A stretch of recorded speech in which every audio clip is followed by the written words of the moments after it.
If you've ever carried unnecessary items in your bag just so it doesn't feel as empty, go ahead and hit that subscribe button. Guys, let me know if you get that reference down in the comments below. But today we're going to be going over 10 more items that you might want to carry in your everyday carry backpack. So I previously made a video like this titled 10 essentials that you want to carry in your everyday carry backpack. And that was actually my best performing video on this channel, to date. And I figured, why not follow up with 10 more things you might want to consider to carry in your everyday carry backpack. This video is going to contain things that I feel like are pretty essential, but also it's going to contain things that I feel like are more of a nice to have. Alright, so first up, digital storage is important not just for content creators who have massive files and archives of photos or videos or whatever. I really think that most people can benefit from carrying at least some type of digital storage. At the very least, digital storage is great for backing up important documents, but also for backing up like important family photos or videos or any critical data that you don't want to risk losing. But digital storage is great for so much more than that. Another use case is to free up storage space on your phone or your tablet or your laptop. What you can do is put all of your files on an SSD or a thumb drive to make sure that your data is backed up without having to pay to utilize a cloud service. As a result, you'll end up saving a ton of storage on your computer, on your phone, your tablet, whatever it is. Moreover, if you're working with large files and you want to download them off of the cloud, that's likely going to take longer than just transferring them over from an SSD, since SSDs are much faster. Let's say you have a presentation on a different computer than what you normally use. Just use a flash drive to transfer it over. The same thing goes for if you're trying to transfer over files to a coworker, but you don't want to send them over email because the files are too big.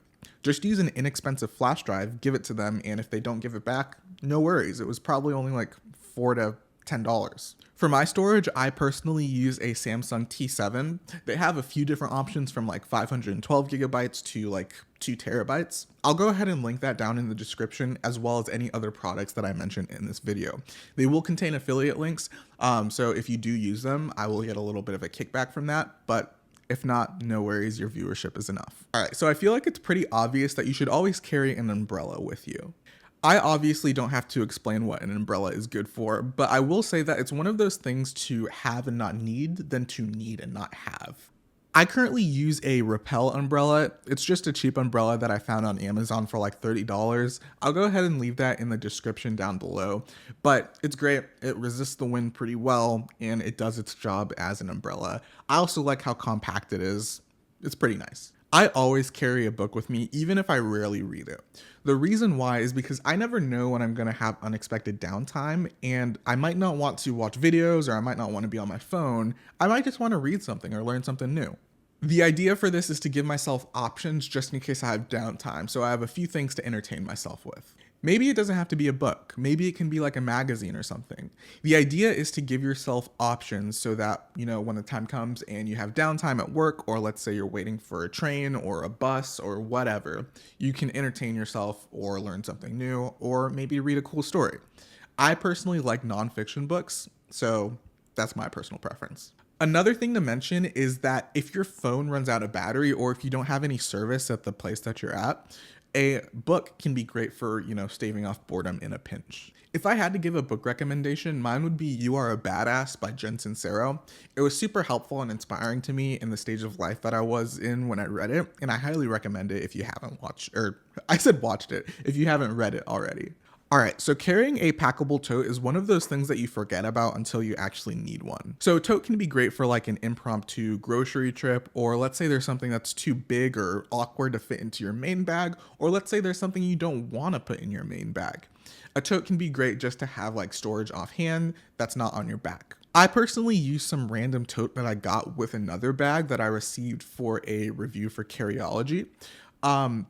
Packable totes are like a dime a dozen and you can find them anywhere. And the great thing about that is that you can find one that really suits your personality. So packable totes, I highly recommend. All right, so depending on your situation, you may want to consider carrying document storage. And I don't mean like a portable drive like I was talking about earlier, but I mean like an actual folder or something of the like. Even if you do store everything digitally like I do, it's great to have a folder so that like you can store documents temporarily. So when you get home or wherever you need to, you can scan them and digitize organize them accordingly. But carrying a folder is actually great for more than just temporary storage. Something that I do is I actually keep spare copies of my resume in a folder just in case, some opportunity comes up and I need to give my resume to somebody. This is a super simple and practical thing that you can add to your bag in order to add some utility to it and to protect important documents. Real quick, guys, I just want to say if you're enjoying this video, I would appreciate it if you gave it a like, and if you really loved it, then maybe consider subscribing. Alright, back to the video. In my previous video, I refrained from including a water bottle because I felt like it was too obvious, but in hindsight, I feel like it's really important to mention. This is another thing that I feel like I don't really have to elaborate on too much, but I will say that you don't have to fill up your water bottle every time you leave. You can always just carry an empty one in your bag and then refill it at a water fountain, or if you have a water cooler at your job, you can refill it there. My simple recommendation is a hydro flask, but you can find a ton of different water bottles everywhere.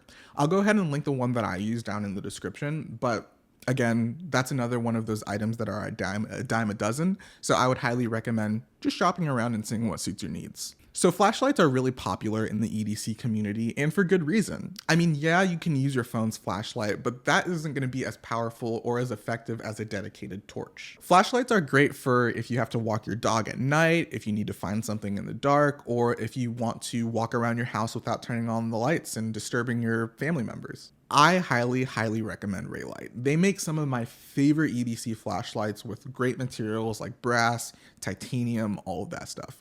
But if you're looking for something really inexpensive, I would also recommend the Olight i3T EOS, which I'll go ahead and link down in the description.